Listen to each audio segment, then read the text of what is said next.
Welcome back to this video tutorial. In this video, we can discuss about one previous year university question. The question is, explain about the function overloading in C++ with suitable example. Okay, so first of all, we can understand this function overloading. This function overloading is actually an example for one of the basic object-oriented concept, that is polymorphism. Function overloading is an example for polymorphism. So what is this polymorphism? Polymorphism means ability of something to exist in multiple forms. Ability to exist in multiple forms. So this function overloading is an example for this polymorphism, and this function overloading we can define it as the ability of functions. Two or more functions can exist with same name but different in arguments. Okay, function overloading means two or more functions having same name but different arguments. Okay, difference in argument means we can make certain difference over the number of arguments. The difference means the two different function with the same name but difference in number of arguments. Another case, difference in type of arguments. Two different function with difference in types of arguments. And one more case, that is two different function with difference in order of arguments. We can make this difference in arguments by making difference over number of arguments or type of arguments, or making certain changes over the order of arguments. So consider these examples. From these it become clear. Here we have 5 different function with the same name test. Here for this first test function, here we have no argument, and in second both are of the same name test, but here we have no argument, here have one argument, and the argument is of type integer, right? So these two shows this function overloading property. Two different function with the same name test but difference in number of arguments. Here we have no argument, here have a single argument. Consider these two next. Same, the two function with the same name test. Here have one argument and here with one argument, but different in their type. Here a single integer argument is needed, and here it need a double type argument. So the second case, two different function with different argument with different types. Right, now we can consider these two. These two also shows this function overloading because the same name, that is test here. Here we have two argument, here also have two arguments. But the first one is integer type argument and the second one is double type argument here. But in this case the first one is a double argument and second is integer. So the order of arguments are different in these two cases. So all these are valid examples for function overloading. We can make difference over these arguments by changing or making difference in number of arguments, type of arguments, or we can make certain changes over the order of arguments. And one more property we need to consider. In order to define this function overloading, we need to concentrate over this function name and also consider the argument part. We don't want to focus over this return type of function. They may be the same or different, whatever it may be. It doesn't matters. Okay, we need to concentrate over the name and arguments.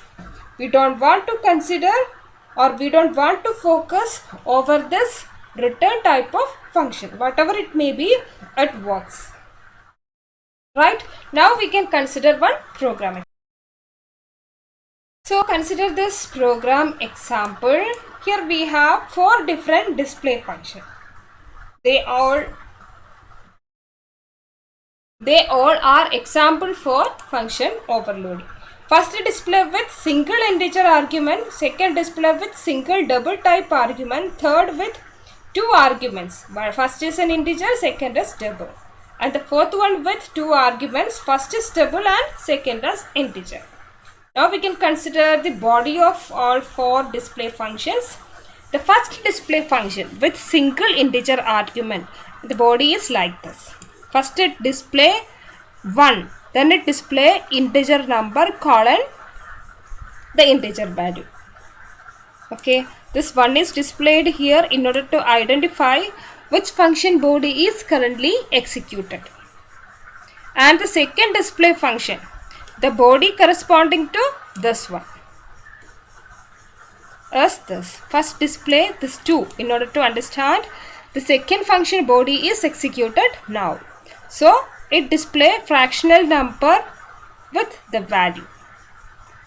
Third function body, it first display 3, then display the value of integer number, then the fractional number value. And the fourth function first display number 4, then display the fractional value first, then the integer value. Okay, so now we can consider the function calling. Inside this main, we can first call the first display function with single integer argument. Right? This display of 10. 10 is an integer. So while calling this, what happened? The control is transferred from this point to the function body. To which function body? Because here exists a match with only this particular function body. Why? Because here we have passed only a single integer argument. So we need to match with this particular display function with single integer argument. So it executes this function body now. Now we can check whether it happened or not. Exactly. So while calling this, control transfer from this point to this portion, the starting of this function, because here a match exists with this function calling with this function definition, because the type and number of argument in this case comes in match with this particular function definition. So it display this 1 first, then integer number with the passed value 10. Right? Now we can execute the same display function with a fractional input. So the expected output is, while calling this, which function definition comes in match with this particular one, because here we have passed a single double type argument. So this function definition does not match with this function body.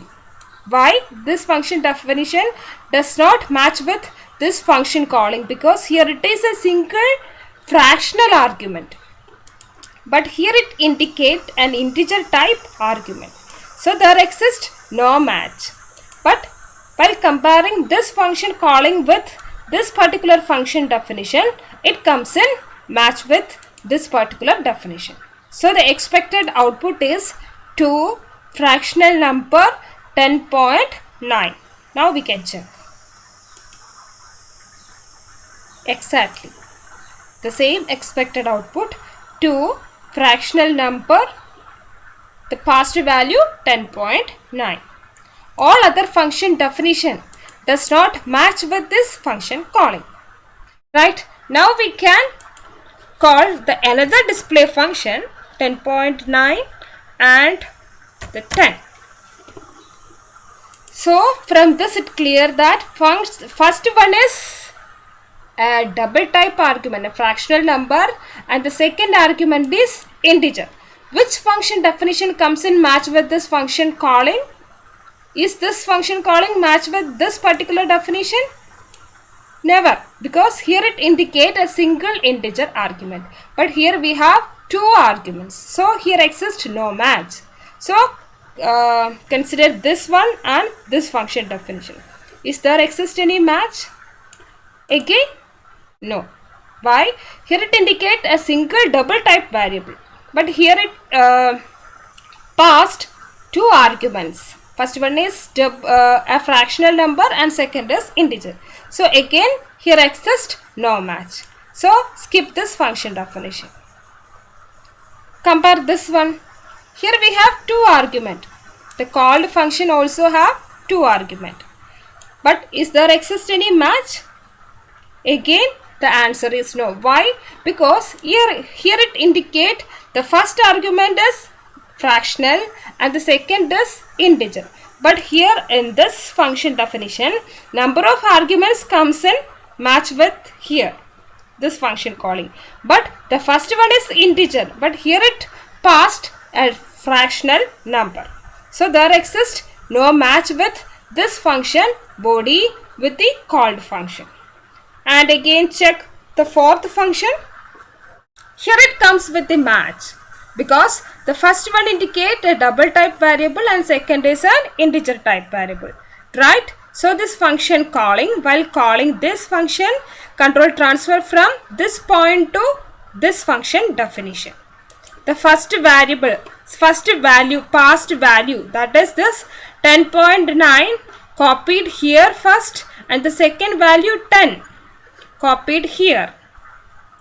So this using this copied value, now it execute this function body. After this execution, transfer control back to this location, and here we have no other statement to execute, so we can terminate the program. Now we can check. Exactly, it execute the fourth function body, so it displayed 4 first, then fractional number as 10.9, integer number 10. Exactly this statements. Okay, so this is the case of function overloading. Now we can execute two different functions. First is this display an integer value alone, again display a fractional number alone, again display integer first, then fractional number second. What happened? While calling this, the fourth function body comes in execution, so corresponding result will appear on the screen. So while calling this particular function comes in match with this call, so it display the body of this function definition. And after this, while calling this, it will comes in match with this function definition, so execute this body. And finally, while calling this function calling comes in match with the third function definition, so it display it execute this function body and display correspondingly. Now we can check the result again. Exactly, first the fourth body is executed. Check this. First the fourth body is executed.